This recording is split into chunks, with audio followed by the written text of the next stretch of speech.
bahwa terdakwa Hasto Kristianto bersama-sama Doni Tri Istiqomah, Saiful Bahri, dan Harun Masiku menyadari perbuatan yang dilakukan adalah perbuatan yang dilarang berdasarkan peraturan perundang-undangan.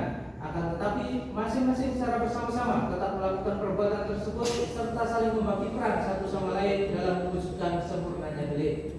Bahwa terdakwa bersama-sama Doni Tri Istiqomah, Saiful Bahri, dan Harun Masiku telah melakukan kerjasama yang erat dan diinsafi dalam mewujudkan tindak pidana korupsi secara bersama-sama dan berlanjut sebagaimana dalam dakwaan kedua alternatif pertama.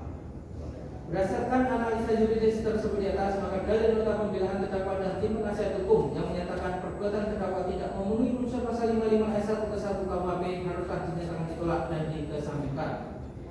Bahwa terdakwa 16, bahwa terdakwa dan tim penasihat hukum terdakwa menyatakan dalam nota pembelaan perbuatan terdakwa tidak memenuhi unsur pasal 55 ayat 1 ke 1 KUHP. Atas dalil nota pembelaan tersebut, maka penuntut umum tidak sependapat karena bertentangan dengan fakta hukum yang telah terungkap di persidangan sebagai berikut. Bahwa pada pokoknya penuntut umum telah dapat membuktikan berdasarkan fakta hukum yang terungkap di persidangan bahwa terdakwa bersama-sama Doni Tri Istiqomah, Saiful Bahri, dan Harun Masiku telah melakukan beberapa perbuatan yang ada hubungannya sedemikian rupa sehingga harus dipandang sebagai suatu perbuatan berlanjut, yaitu secara bersama-sama telah memberi uang secara bertahap dengan total sejumlah $57.350 Singapura atau setara 600 juta rupiah kepada Wahyu Setiawan bersama-sama Agustiani Tio Fridelina sebagaimana telah diuraikan dalam analisa yuridis surat tuntutan halaman 1387 sampai dengan 1388. Berdasarkan alasan yuridis tersebut di atas, maka dalil nota pembelaan terdakwa dan tim penasihat hukum yang menyatakan perbuatan terdakwa tidak memenuhi unsur pasal 64 ayat 1 KUHP haruslah dinyatakan ditolak dan dikesampingkan. Berdasarkan uraian tanggapan atau replik penuntut umum atas nota pembelaan yang diajukan terdakwa Hasto Kristianto dan tim penasihat hukum terdakwa di atas, maka penuntut umum tetap berkesimpulan bahwa perbuatan terdakwa telah terbukti secara sah dan meyakinkan menurut hukum melakukan tindak pidana mencegah atau merintangi secara langsung atau tidak langsung penyidikan perkara korupsi sebagaimana diatur dan diancam pidana dalam pasal 21 Undang-Undang Nomor 31 Tahun 1999 tentang pemberantasan tindak pidana korupsi sebagaimana telah diubah dengan Undang-Undang Nomor 20 Tahun 2001 tentang perubahan atas Undang-Undang Nomor 31 Tahun 1999. Contoh pasal 65 ayat 1 KUHP sebagaimana dakwaan ke-1.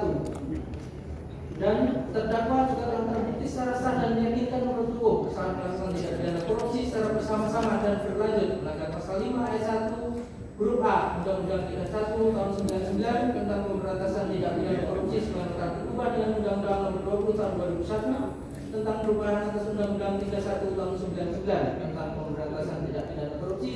Junto pasal 55 ayat 1 ke 1 KUHP, junto pasal 64 ayat 1 KUHP. Oleh karenanya terhadap diri terdakwa Hasto Kristianto dapat dimintai pertanggungjawaban atas perbuatannya dan haruslah dipidana. 3. Penutup, Majelis Hakim yang mulia, saudara terdakwa dan penasihat hukum terdakwa serta pengunjung sidang yang kami hormati. Berdasarkan uraian tersebut di atas, maka kami tetap bersikap tetap pada surat tuntutan pidana yang telah dibacakan pada tanggal 3 Juli 2025 dan nota pembelaan terdakwa dan penasihat hukum terdakwa harus dinyatakan ditolak. Selanjutnya, kami penuntut umum memohon kepada majelis hakim yang memeriksa dan mengadili perkara ini untuk menjatuhkan putusan sebagaimana tuntutan pidana penuntut umum yang telah dibacakan tanggal 3 Juli 2025. Demikian jawaban kami yang merupakan satu kesatuan dalam surat tuntutan pidana. Semoga majelis hakim yang mengadili perkara ini tetap teguh, arif dan bijaksana agar harmoni dalam pencarian kebenaran ini tetap terjaga hingga persidangan perkara ini usai. Sehingga dengan demikian hukum benar-benar akan menjadi sarana pencapaian tujuan keadilan, kepastian dan kemanfaatan bagi kita semua.